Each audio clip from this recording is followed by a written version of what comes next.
Philosophy, nature, is written in that great book, whichever is before our eyes. I mean the universe.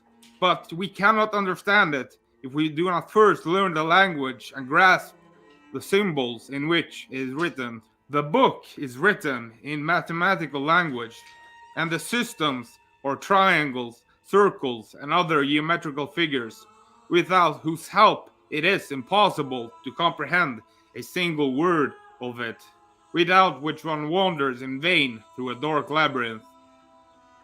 Galileo Galilei. Greetings, mortals. I'm your host Simon, and you are once again tuning in to the Library of Gnosis. I have previously delved into the world of geometry in my video titled What are Fractals?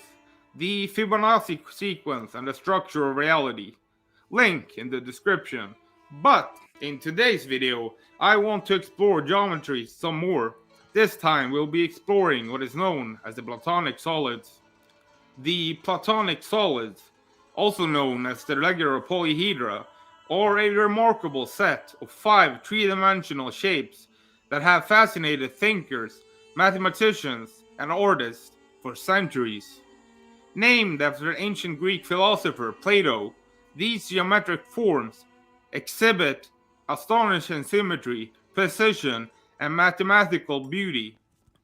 In this video, we will delve into the world of the Platonic Solids, exploring their history, characteristics, and the enduring influence they have had on various fields, from mathematics and astronomy to art and philosophy.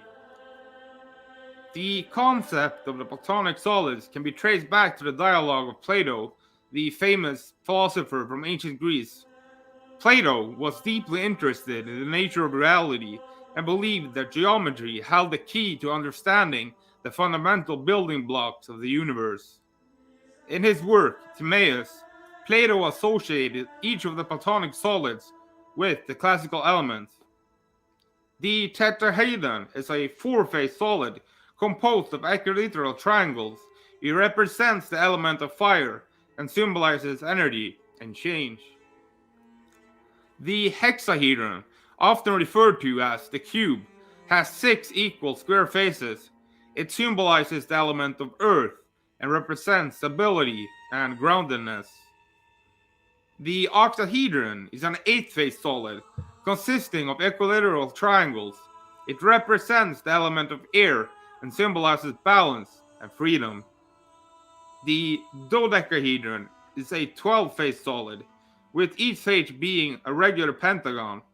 It represents the element of aether or quintessence and signifies the unity of all things in the cosmos. The icosahedron featured 20 equilateral triangles as its faces. It represents the element of water and symbolizes validity and adaptability.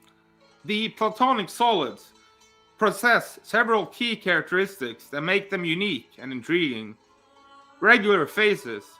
Each face of a Platonic solid is identical in shape and size, which contributes to the aesthetic appeal and mathematical elegance. Equal edges.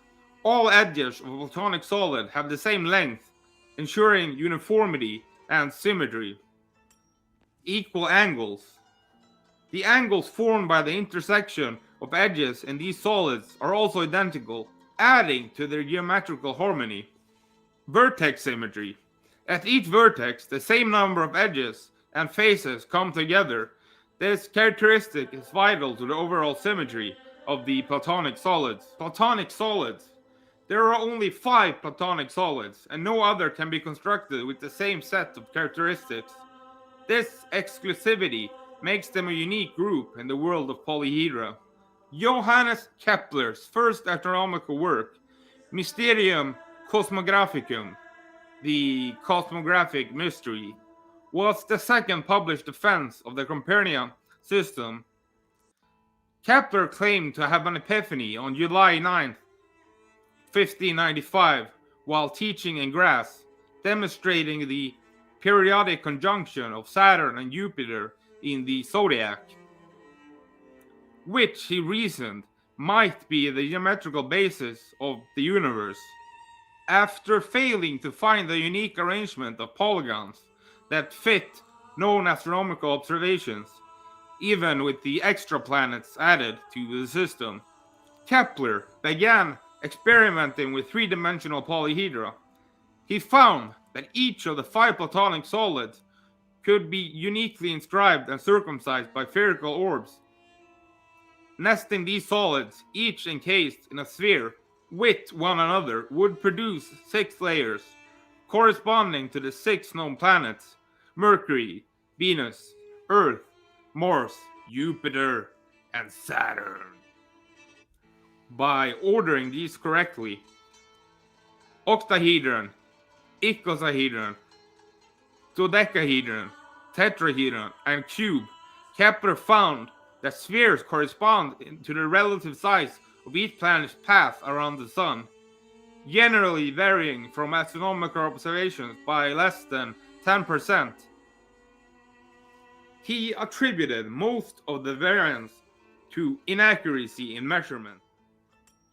So, to simplify this the best I can, Kepler discovered that there is a correlation between the circumference of the Platonic solids to each other and the ratio of the orbits planets to each other. I hope I made that simple enough, because reading that previous explanation on Wikipedia hurt my brain. As indicated in the title, Kepler thought he had revealed God's geometrical plan for the universe. Much of Kepler's enthusiasm for the Copernican system stems from his theological convictions about the connection between the physical and the spiritual. The universe itself was an image of God, with the Son corresponding to the Father, the stellar sphere to the Son, and the intervening space between to Holy Spirit. His first manuscript of Mysterium contained an extensive chapter reconciling heliocentrism with biblical passages that seem to support geocentrism. His view that the Son is the Father ties nicely into my theory that Mercury, which is the closest planet to the Sun, is in fact Jesus in the as above. The Platonic solids, originating from the philosophical musings of Plato, stand a timeless symbol of beauty, symmetry, and mathematical precision. Their unique characteristics and historical significance continue to captivate the human imagination across various fields, from mathematics and science to art, philosophy, and spirituality. These geometric wonders remind us of the profound interconnectedness of mathematics, art, and the fundamental principles that shape our understanding of the universe. Now we are coming to the end of this video. I want to end by thanking all my current Patreon supporters. If you also want to support my work, then you can find me on Patreon. If you sign up to my Patreon, you will get all the scripts for my videos in text format. In the PDF, all my sources are included. I will see you in the next video. Mortals, peace out.